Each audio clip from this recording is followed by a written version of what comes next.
Queridos, quando Paulo vai lá para Atenas, saindo um pouquinho do texto aqui, mas para fazer um contexto do que a gente vai falar, Paulo viu um altar do Deus desconhecido e ele elaborou uma mensagem. No meio daquela mensagem ele falou assim: de um só homem Deus criou toda a humanidade para que ela pudesse buscar o Senhor. Este é o ponto onde eu quero começar essa mensagem. O homem, ele foi feito para adorar a Deus.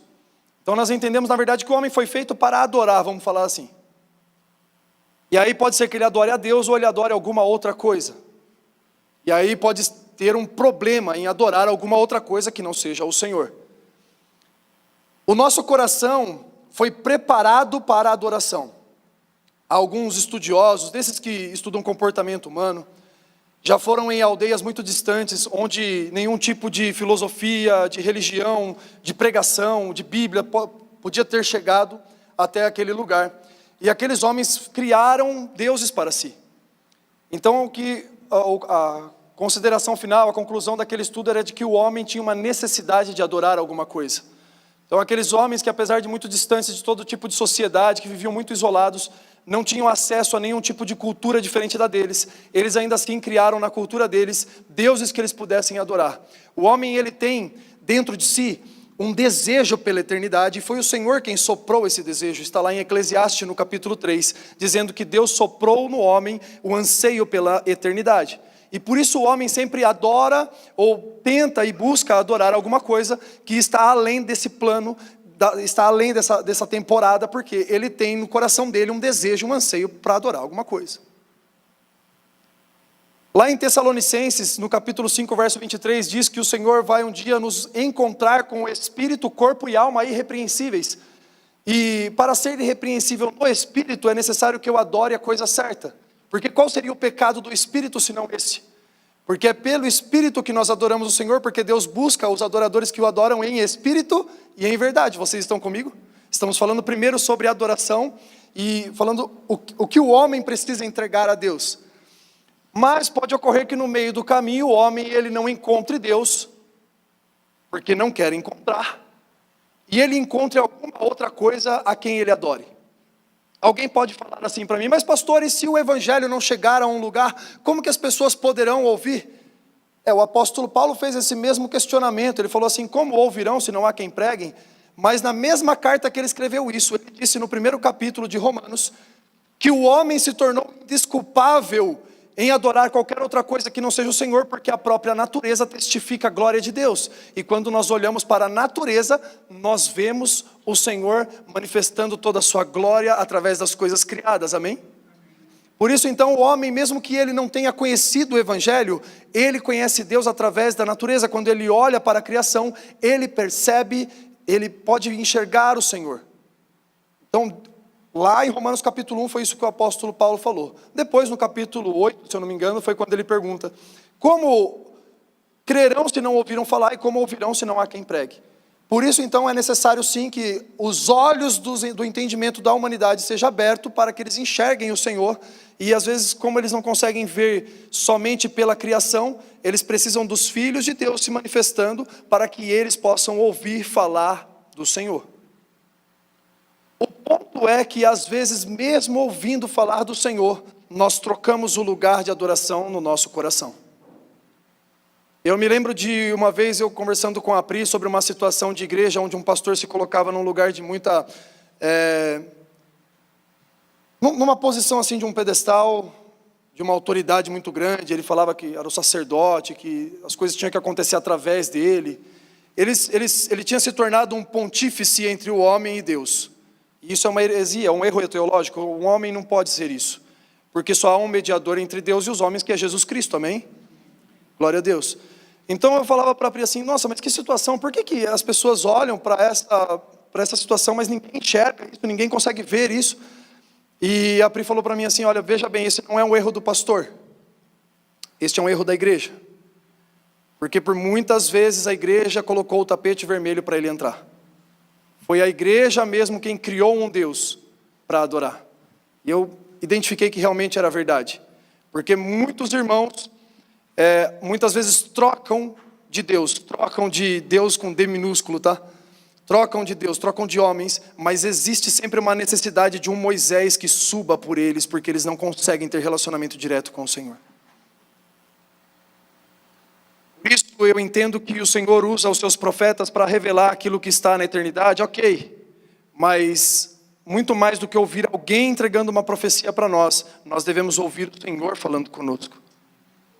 Muito mais do que nós criarmos expectativas de que alguém poderá fazer algo por mim, eu preciso criar uma expectativa de que o Senhor já está fazendo. Ora, então nós temos aqui um momento da nossa mensagem que a gente percebe que o homem, então, muitas vezes encontra sempre algum ídolo para si, ou algum homem em quem ele pode colocar aquilo que ele deveria depositar no Senhor. Mas Jesus nos sinalizou de várias formas a quem nós devemos e como devemos, e a quem nós não devemos e como não devemos adorar. Vocês estão comigo? Glória a Deus. Jesus mesmo recebeu a adoração. Ele nunca rejeitou. Jesus era homem, mas ele era o Cristo encarnado no homem. Por isso ele recebia a adoração. Lá em Lucas, no capítulo 5, quando Jesus fez aquela pesca maravilhosa, os apóstolos olharam para aquela grande quantidade de peixes. Meus irmãos, dê licença aqui só. Ei, glória a Deus, aleluia. Estou vendo se os diabinhos eletrônicos sumiram, se os demônios. E saiu toda a legião de... Sai, em nome de Jesus, vamos voltar aqui. Funciona o microfone. Glória a Deus, aleluia. Não, aí, glória a Deus, parece que deu certo. Quando os apóstolos viram aquela grande quantidade de peixes, Pedro se prostrou aos pés de Jesus e chamou ele de Senhor, com letra maiúscula, chamando ele de Deus. E falou assim: Senhor, afasta-te de mim, porque eu sou homem pecaminoso, eu sou um homem pecador. Jesus não repreendeu Pedro e não falou para ele: não faça isso. Jesus recebeu a adoração de Pedro e falou para ele assim: fique tranquilo, Pedro, de agora em diante vocês serão pescadores de homens. Quando Jesus entrou em Jerusalém montado no burrinho, aquela cidade toda se movimentou em trazer adoração a Jesus. Muitos discípulos receberam Jesus na entrada triunfal e eles entregaram adoração a Jesus, e quando eles entregaram a adoração, Jesus também não os repreendeu. Na verdade, alguém até tentou fazer isso. Os fariseus, olhando aquilo, falaram assim: Senhor, por que o Senhor não repreende os teus discípulos? Eles estão te adorando. E aí Jesus repreendeu, na verdade foram os fariseus. Ele falou: não, é necessário que se faça assim. E eles entenderam, eles estão recebendo o Rei da Glória. E ali eles estavam clamando: Hosana nas alturas, bendito é aquele que vem em nome do Senhor. E Jesus recebeu aquela adoração. E quando nós olhamos para a Bíblia em vários trechos, em vários capítulos e versículos, nós vamos ver isso acontecendo. Mas eu percebo que Jesus também, ele não permitia que os homens adorassem aos outros homens. Então, quando nós olhamos, por exemplo, para Lucas no capítulo 11, nós vemos uma mulher falando assim para Jesus, enquanto Jesus discursava. Entre mentes, enquanto Jesus comunicava esses ensinos, uma mulher da multidão exclamou: bem-aventurada aquela que te deu a luz e os seios que te amamentaram. Ele, porém, afirmou: antes disso, muito mais felizes são todos aqueles que ouvem a palavra de Deus e lhe obedecem. Então uma mulher tentou ali de alguma forma entregar um culto a Maria, e Jesus falou assim: olha, realmente ela é bem-aventurada, mas muito mais bem-aventurados são todos aqueles, palavras de Jesus, que ouvem as minhas palavras e obedecem, colocando Maria no mesmo lugar de todos os homens, porque é o que Maria é. Vocês estão comigo? Glória a Deus. Aí eu olho para a palavra do Senhor e percebo que também os anjos não aceitaram adoração. Porque mesmo que nós não adoremos aos homens, pode ser que nós em algum momento tenhamos uma visão de algo sobrenatural e a gente começa a ficar entusiasmado demais com aquilo e entrega uma adoração a um anjo. Mas em Apocalipse, no capítulo 22, do verso 8 em diante, diz assim: eu, João, sou quem ouviu e anteviu todos esses acontecimentos. Quando os vi e ouvi, prostrei-me aos pés do anjo que me revelava essas coisas, a fim de adorá-lo. Entretanto, ele me advertiu: olha, não faças isso. Eu sou conservo teu, e dos teus irmãos, e os profetas também, de todos os que guardam as palavras deste livro. Adora, pois, a Deus. E acrescentou: não ocultes a palavra dessa profecia, por quanto tempo se aproxima rapidamente. Por isso, então, nós não devemos entregar, com certeza, a adoração a nenhuma outra pessoa, a nenhum outro ser, a nenhuma outra criação, senão ao Senhor. Eu estive trabalhando nesses dias na casa de uma pessoa, e ela tinha muitos ídolos do hinduísmo na casa dela, e me faz lembrar agora neste momento da palavra, de religiões como esta, por exemplo, que eles têm mais deuses do que adoradores aos deuses. A população mundial que preenche o hinduísmo, a quantidade de pessoas total que são declaradas hinduístas, é um número menor do que a quantidade de deuses que eles criaram para si. Lá, vocês sabem, tudo é santo e tudo é sagrado. Ratos, vacas, enfim. Mas sabe o que é isso, gente? É um anseio no coração de pessoas que precisam adorar alguma coisa, mas que ainda não conseguiram entender o que eles precisam adorar. Não conhecer o Senhor. E por isso nós aqui na COD sempre estamos orando e pedindo a Deus que o Senhor continue enviando os seus missionários, e de alguma forma nós estamos contribuindo com eles, com ofertas, com orações, para que no meio daquele lugar o Senhor continue levantando homens e mulheres de Deus que falem de Cristo Jesus, para que aquele povo seja alcançado pela graça do Evangelho, para que eles recebam o Senhor e que eles saiam dessa confusão, porque estão desesperadamente ansiando por alguma coisa em quem eles podem depositar a adoração deles e não encontraram. Mas para a honra e glória do Senhor, o Senhor tem levantado a sua igreja em todos os lugares dessa terra. E o que nós vamos fazer então com esta diferença que nós temos então entre homens e Deus? Nós não devemos adorar homens por vários motivos, mas parecem muito claros os motivos para nós.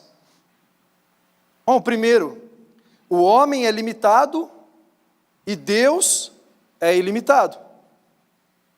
E às vezes inconscientemente nós fazemos o contrário disso. Às vezes inconscientemente a gente olha para o homem como alguém que pode resolver todos os problemas, e olha para o próprio Deus como se ele não pudesse resolver problema algum. Eu entendo que ninguém pode colocar limites no poder de Deus. Ninguém consegue falar para o Senhor aquilo que Ele pode ou não fazer. Ninguém consegue olhar para Deus e falar assim: até aqui o Senhor pode ir.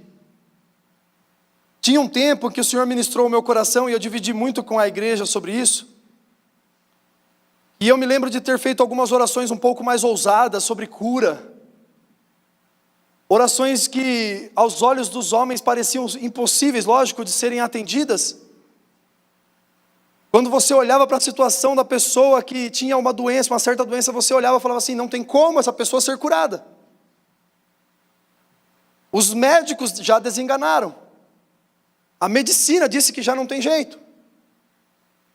Mas nós orávamos, e passava um pouco de tempo, vinha o testemunho de que aquela pessoa tinha sido curada, para a honra e glória do Senhor.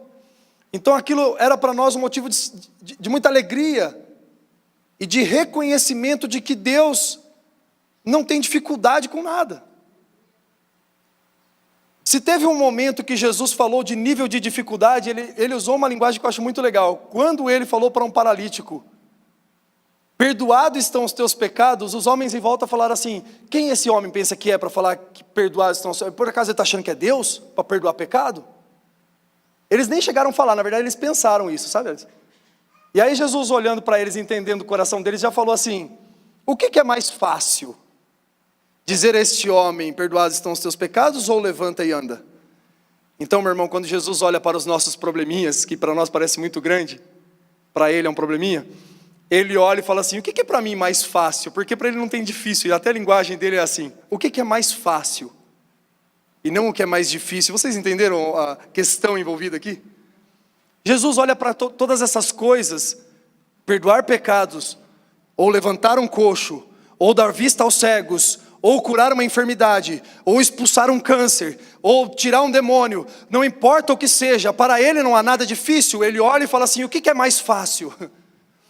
Então aqueles homens ficaram sem saber como responder, e ele disse para aquele homem assim: levanta e anda. Aquele homem levantou e andou. Então, não vamos mais colocar limites no poder de Deus. O Senhor é ilimitado em poder.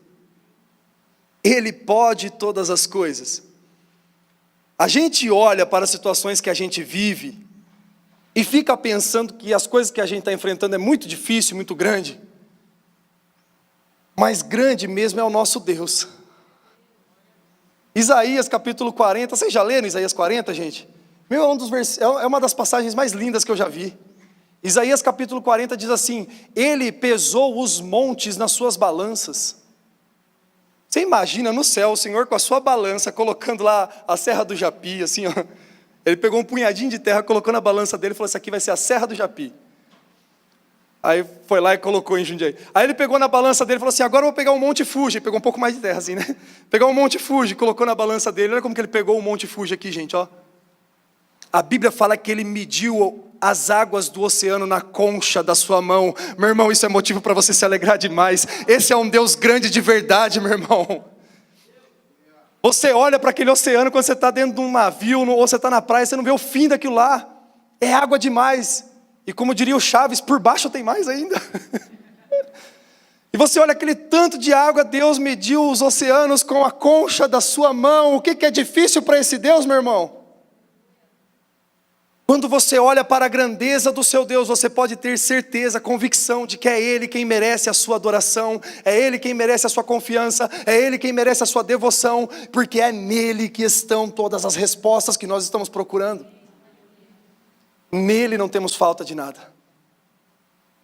A gente costuma falar, né, do Salmo 23, acho que é o mais conhecido: o Senhor é meu pastor e nada me faltará. Eu gosto muito daquelas interpretações da Bíblia que dizem que o Senhor é o meu pastor e eu não tenho falta de nada.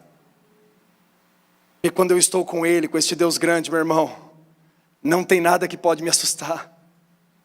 Ele é grande demais para combater todo o combate por mim. Ah, pastor, mas por que eu vivo assim como eu estou vivendo então? Meu irmão, pode ser o próprio Deus que está administrando para te aperfeiçoar. Fica tranquilo, não pede para Ele tirar a luta. Pede só para Ele te ensinar no meio dela. Seja aperfeiçoado no meio do problema. Aí, na verdade, o problema acaba depois que a gente aprende. É que a gente às vezes demora um pouco, né? Conheço gente que gostou tanto da 7ª série que fez 3 vezes. E às vezes nas lutas a gente faz a mesma coisa, né? Gostei demais, me apeguei com aquelas matérias assim que eu fiquei 3 anos no mesmo ano. Os homens são falhos em suas promessas, mas Deus cumpre todas as suas palavras. Números 23, 19 diz assim: que ele não é homem para que minta, nem filho do homem para que se arrependa. Sabe que às vezes nós homens fazemos promessas e nós queremos cumprir. A gente faz de bom coração. Quem aqui já ouviu o pai e a mãe falando assim: na volta a gente compra? Nesse caso não, né? Neste caso não é de bom coração, a pastora Pri está falando aqui. Mas nós que somos prestadores de serviço, como eu tenho aqui, por exemplo, o Luiz, a gente divide o mesmo cotidiano, a mesma rotina. Quantas vezes a gente fala assim: a gente vai conseguir chegar aí? Ah, acontece de tudo no meio do caminho para não chegar.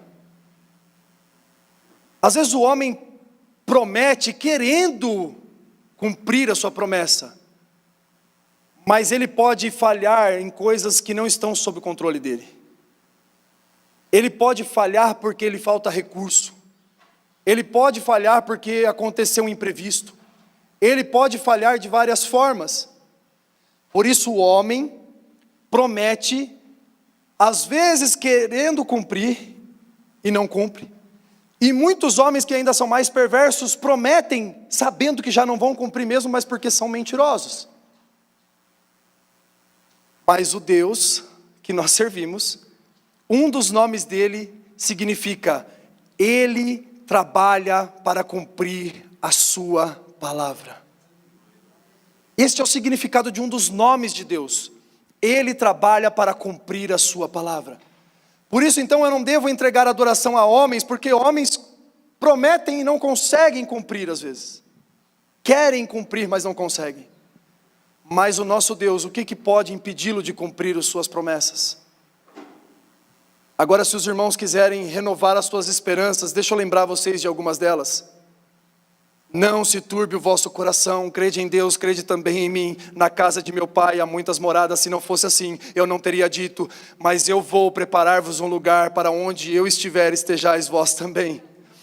Eu vou e não deixarei vocês órfãos, eu lhes darei o Espírito que o mundo não pode receber, para que vocês tenham paz, e Ele estará convosco todos os dias, até a consumação dos séculos. Um dia eu virei e vos levarei para mim mesmo. Aleluia. Então todas essas promessas têm até sinais antes dela. O Senhor não cumpre somente a promessa, mas Ele cumpre também os sinais. E quando vocês ouvirem rumores de guerra entre as nações, acreditem, aquilo é o começo das dores de parto. Os céus estão com contrações nesses dias, meus irmãos. As contrações do céu, para que a madre seja aberta, para que o parto aconteça, para que o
O nosso perdão, queridos, por mais que a gente tente, não é perfeito.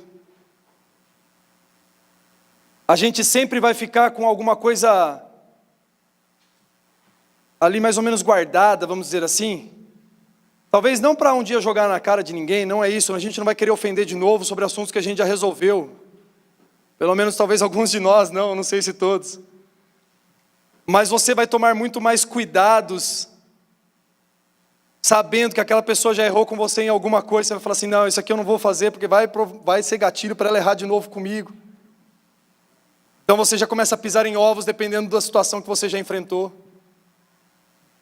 Aqueles que são menos espirituais vão fazer ressalvas até mais grosseiras, como por exemplo, eu até perdoo, mas é ele lá, e eu aqui. Ó, que beleza de perdão, foi bom esse, hein? Ó, muito bom, nota 1. Se o Senhor Jesus fizesse um perdão desse com a gente, eu até perdoo, mas eles lá e eu aqui. Imagine, as misericórdias do Senhor são a causa de nós não sermos consumidos, ou seja, o perdão perfeito de Deus é o motivo de nós estarmos aqui, meu irmão. Tinha uma irmã muito simples numa igreja, e ela foi procurar o pastor dela, e ela falou para o pastor, falando assim: pastor, eu vi Jesus. O pastor achou um pouco estranho, falou assim: isso não é comum, tantos anos de ministério, eu mesmo nunca vi. Como que pode uma coisa dessa, essa mulher ver Jesus? Eu não vi ainda. Tenho carteirinha de pastor, posso entrar no hospital e tudo. Mas como que eu não vi Jesus, essa mulher viu? Mas era uma mulher muito íntima de Jesus, assim, né? Aquela amiga de Jesus. Aí ele perguntou como foi, ela falou um pouco da experiência. Aí ele não acreditou muito, mas deu glória a Deus. Passado umas 2 semanas, essa mulher procurou ele de novo. Falou assim: pastor, vi Jesus de novo. Falou: não, tá de brincadeira comigo. Vai ficar assim agora? Aí o pastor fez um teste com ela. Ele falou assim: olha, essa é uma história real, tá, gente? Não é uma historinha, não. É um testemunho que realmente a igreja conhece no meio das conversas, das mesas.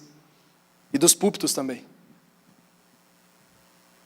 Aí o pastor fez um teste com ela, falando assim: olha, da próxima vez que você vê Jesus, você vai perguntar para ela o que aconteceu no dia, sei lá, 28 de agosto de 2004, comigo.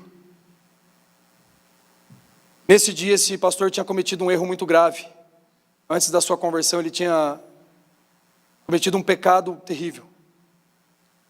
E a história que eu ouvi não conta qual é o pecado, mas ele tinha errado. E aí ele falou para essa mulher, quando encontrasse Jesus de novo, que perguntasse o que aconteceu. Passado um pouco de tempo, aquela mulher vai com o pastor e fala assim: pastor, eu vi Jesus. Aí ele disse assim: muito bem, irmã. E o que ele falou sobre a nossa pergunta? Ela falou assim: ele disse que já não se lembra mais do que aconteceu nesse dia. Porque o perdão de Jesus, ele é perfeito. O pecado daquele pastor foi apagado. Não que Jesus, Deus, tenha amnésia seletiva, que ele quer esquecer, mas ele é capaz disso. Por isso, meu irmão, até Jesus já te perdoou, se perdoe também. Libera o teu coração sobre os teus próprios erros e acesse o Santo dos Santos com confiança, porque o Senhor já te deu um novo e vivo caminho. Aleluia! O Senhor já abriu um novo e vivo caminho, que é o sangue do Cordeiro de Deus, e este caminho está aberto para que você possa acessar o Santo dos Santos com confiança.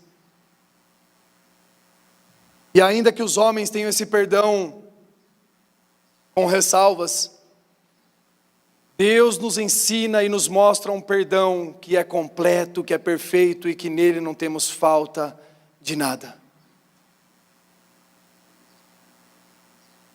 Por que nós devemos adorar a Deus e nunca aos homens? Porque o homem vai falhar, mas Deus nunca falha. Romanos capítulo 3, verso 4, o apóstolo Paulo diz assim: que seja o homem, que seja Deus verdadeiro e que seja o homem sempre mentiroso. Que seja Deus verdadeiro e que seja o homem sempre mentiroso. Meus irmãos, eu já sinalizei para vocês várias vezes, a fim de que ninguém coloque expectativas em mim, até porque graças a Deus o Senhor já me ensinou a não atender expectativas de ninguém também. O Senhor passou muito perto de quase me ensinar a frustrar as expectativas das pessoas. Mas não é isso. Mas o Senhor já me ensinou a não atender expectativas de ninguém, porque nós não devemos colocar a nossa expectativa no homem mesmo. Porque seja Deus sempre verdadeiro, seja o homem sempre mentiroso. Vocês estão comigo?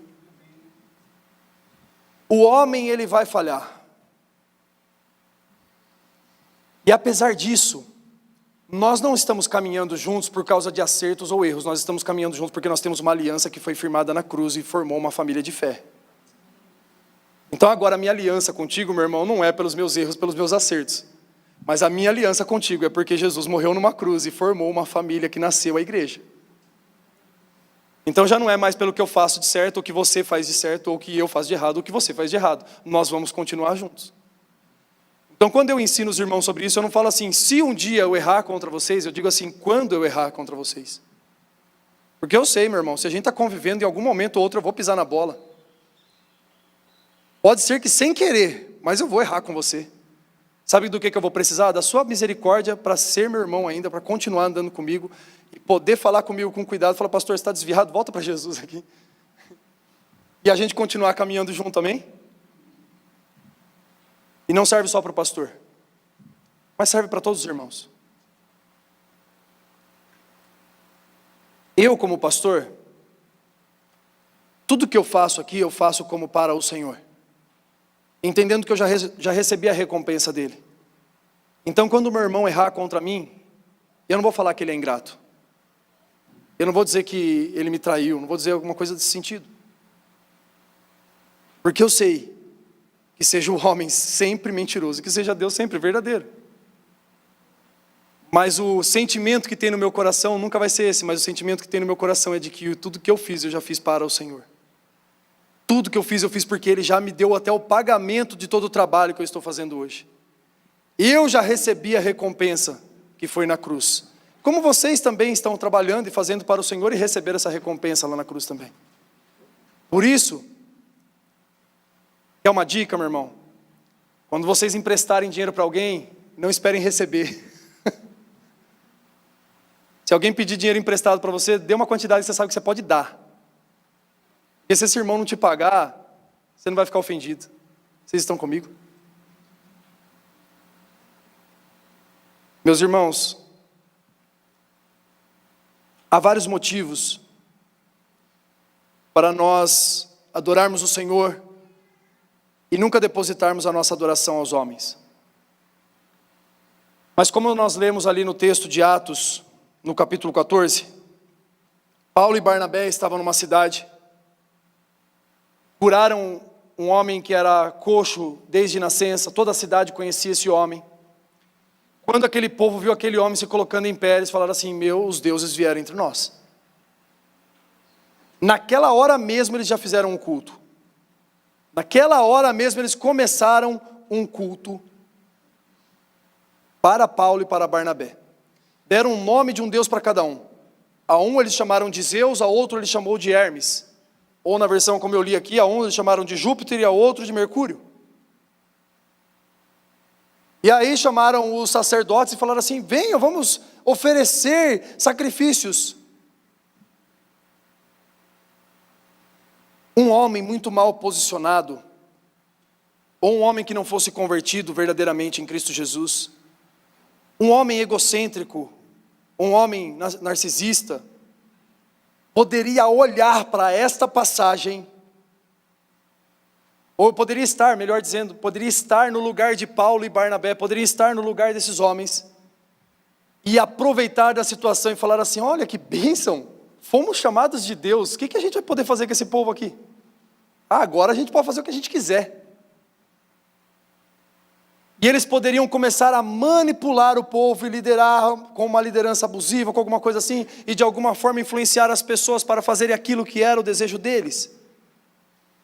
Mas qual foi a resposta de Paulo e de Barnabé? Eles rasgaram as suas vestes e disseram assim, homens, por que vocês estão fazendo isso? Somos homens como vocês.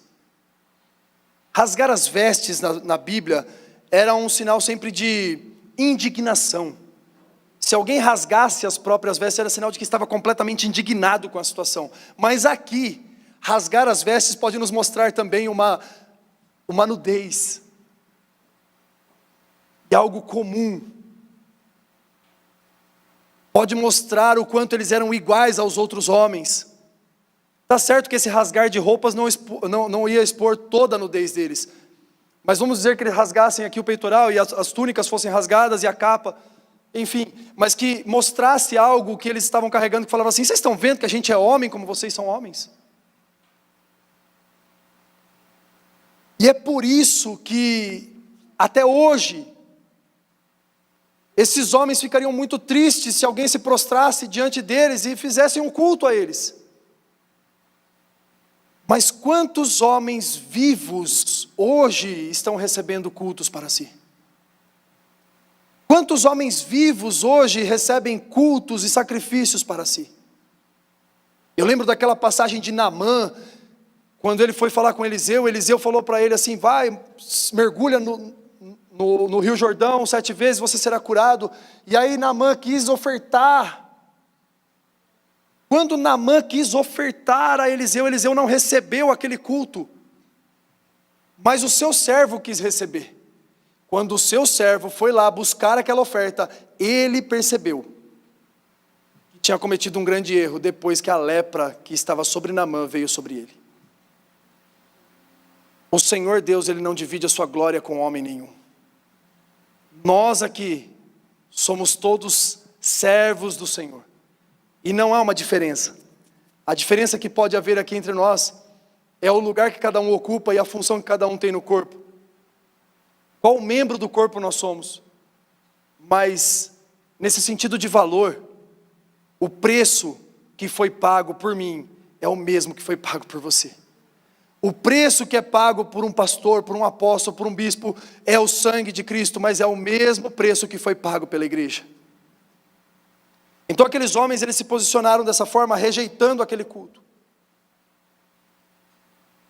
E muitas vezes nós divinizamos os homens quando nós colocamos a nossa expectativa de solução de problemas nele. Agora preste atenção, fica aqui comigo nessa parte, porque muitas vezes a gente fica pensando que o homem vai ser capaz de resolver o nosso problema. Nem sempre um pastor, às vezes a gente está pensando no pagamento que vai vir de uma certa pessoa, você fala assim, aquele cara que vai resolver, porque eu tenho uma conta para pagar, ele vai me pagar, eu vou pagar essa conta aqui também.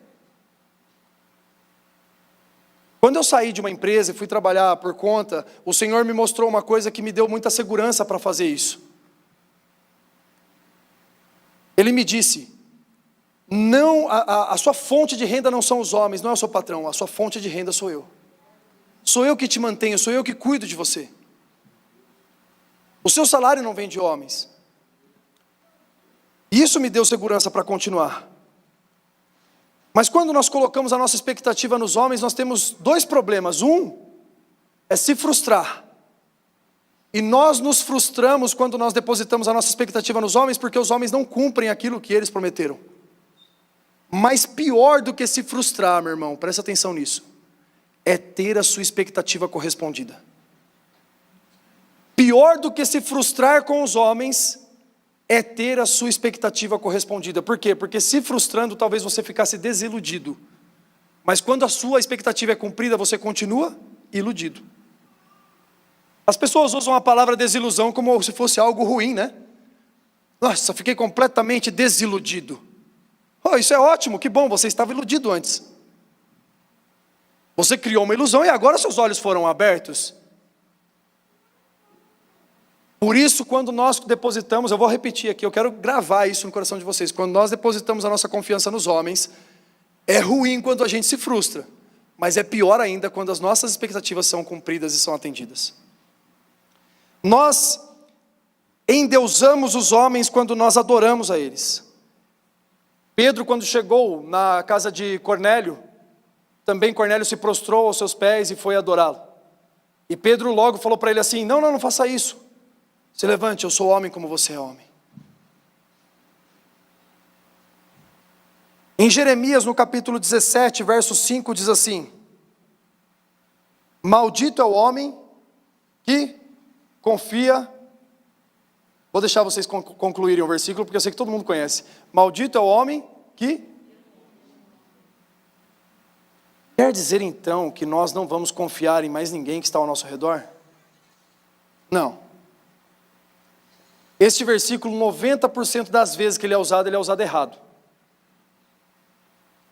Porque, poxa, eu tenho que confiar na minha esposa, por exemplo. Como seria o meu casamento se eu vivesse desconfiado dela? Desculpem pela palavra, mas seria um inferno o casamento assim.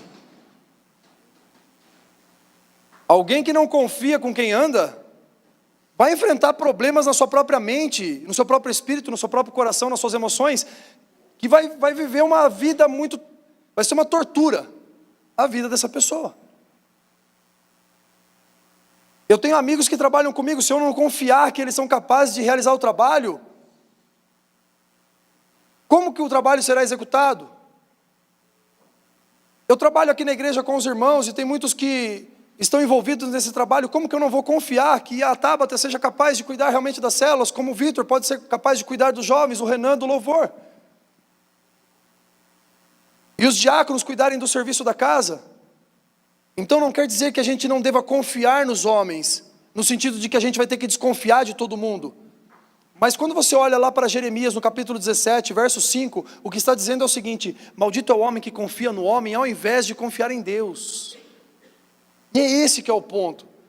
Nós muitas vezes depositamos a nossa confiança no homem, ao invés de confiar no Senhor.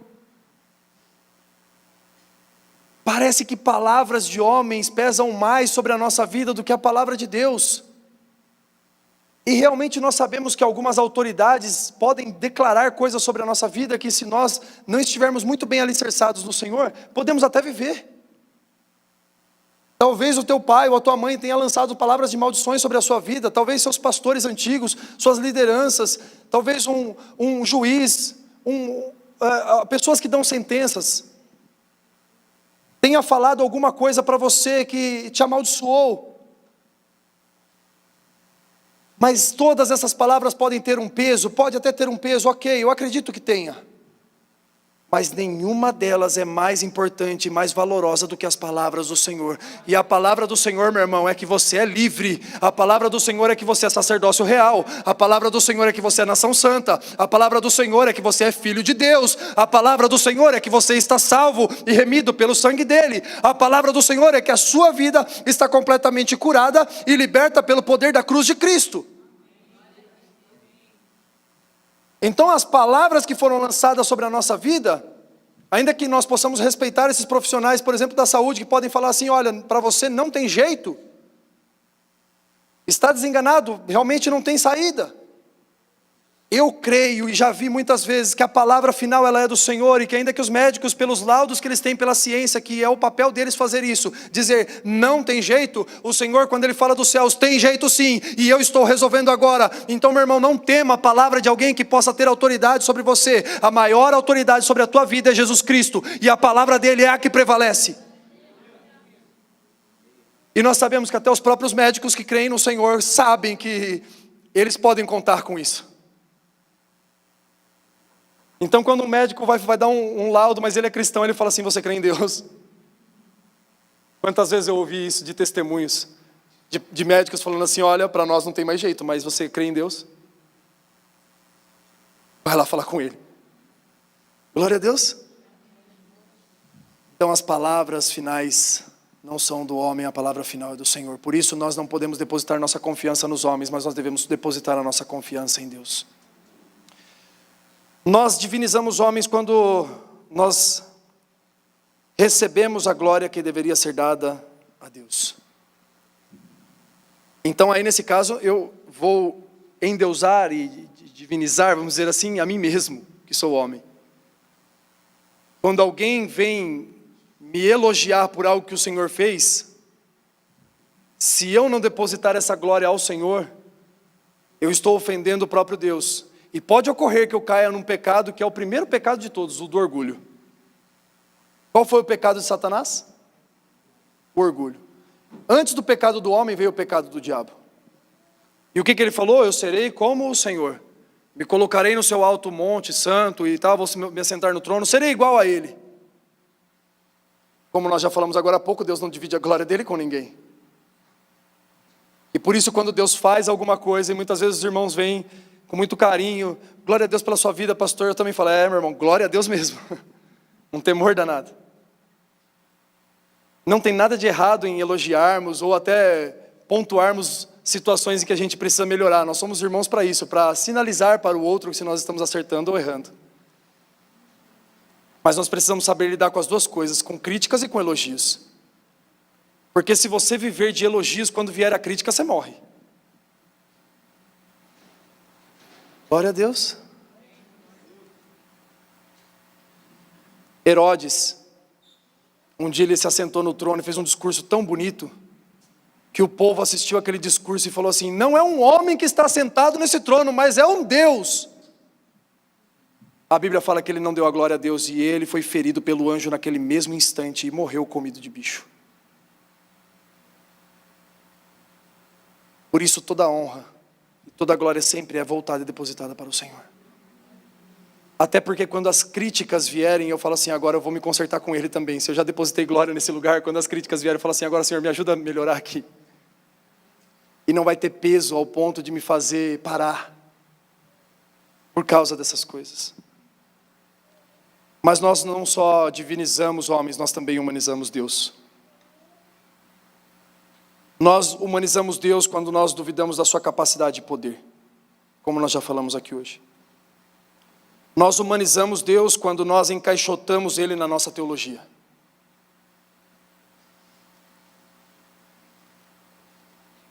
Quantas vezes o Senhor operou de maneira como que a gente nunca antes tinha visto. E alguém poderia falar assim, peraí, não, isso aqui não pode ser. Não pode porque a Bíblia diz isso, isso, isso e aquilo. Aí a gente pega tudo que a gente entendeu de Deus quando a gente abriu a palavra e não vive o que a gente está conhecendo de Deus por aquilo que Ele está fazendo. Deixa eu tentar explicar isso melhor para você. Ninguém pode chegar para Deus e falar para Ele assim, Senhor, o Senhor vai poder trabalhar aqui numa situação que a gente está precisando da sua ajuda, mas o Senhor tem que fazer assim, assim, assado, porque na tua palavra diz isso, isso e isso. Então fora disso o Senhor não pode atuar. Agora Deus virou funcionário nosso, que tem até regra e métodos de conduta dentro da empresa. Pronto, o queijo comeu o rato. Não, Ele é Senhor, eu sou o servo, e Ele faz como Ele quiser. Então, quando eu coloco Deus na minha humanidade, quando eu pego tudo que eu entendi da Bíblia e falo assim, Senhor, o Senhor só pode trabalhar desse jeitinho aqui. Então a gente pega as situações que para nós pareciam ser muito escandalosas, a gente fala assim, ah não pode ser. Eu quase preguei, é que eu estou tentando evitar um pouco essas mensagens polêmicas, né? Mas eu quase preguei hoje sobre os escândalos que o Senhor tem promovido nas igrejas. Mas vai estar no jeito aí, daqui uns dias a gente vem com a palavra assim. Não é o diabo quem está agindo. É o próprio Deus que está chacoalhando as estruturas. Vocês estão antenados nas coisas que estão acontecendo por aí, gente? Que dia após dia vem uma igreja grande e acontece um problema. Outra igreja, outro BO, e daqui a pouco outro. Vocês estão vendo isso, gente? Homens muito bem intencionados estão à frente de um sistema. E eles muitas vezes querem soltar, mas dá muito mais trabalho mexer do que deixar. E aí, se eles não soltarem, Deus tira. E aí a gente pega tudo que está acontecendo e a gente fala que é o inimigo, porque não parece que vai ser Deus, porque a gente encaixotou ele na nossa teologia. Quando na verdade é o próprio Deus fazendo de tudo e mexendo com tudo para proteger o quê? A igreja, que não é a placa, mas sim as pessoas.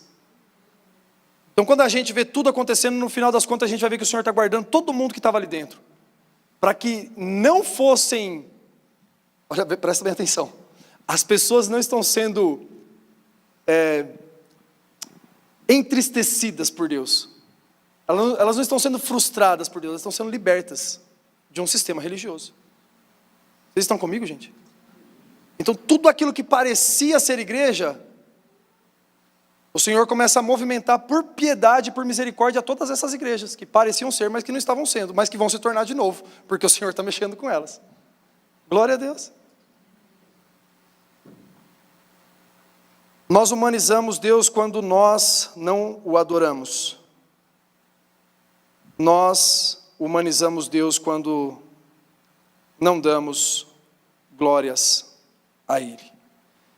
E agora eu quero convidar os irmãos para nós encerrarmos a abrirmos em Mateus capítulo 4.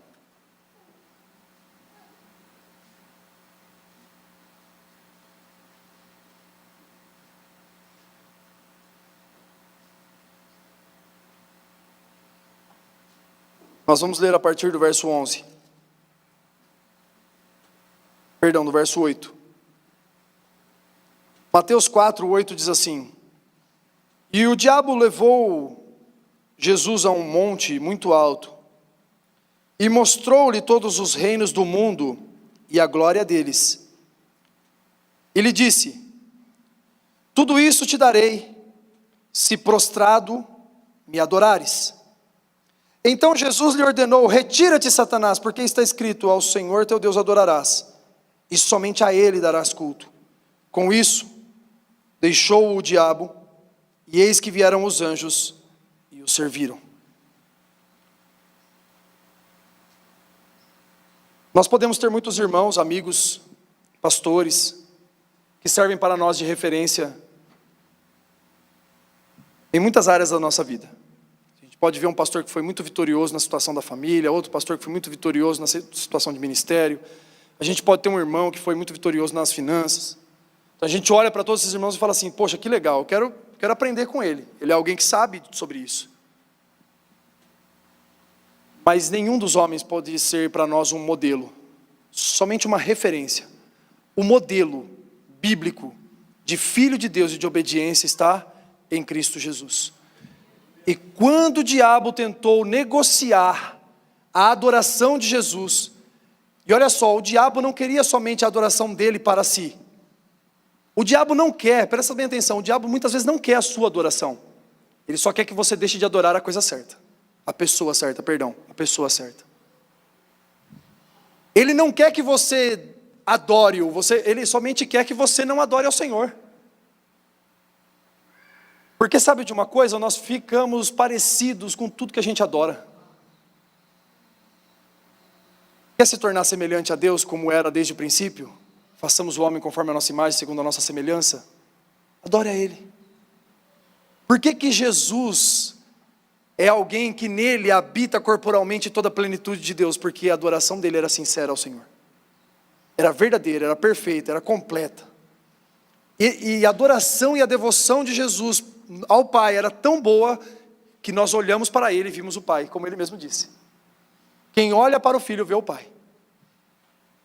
Vocês estão comigo?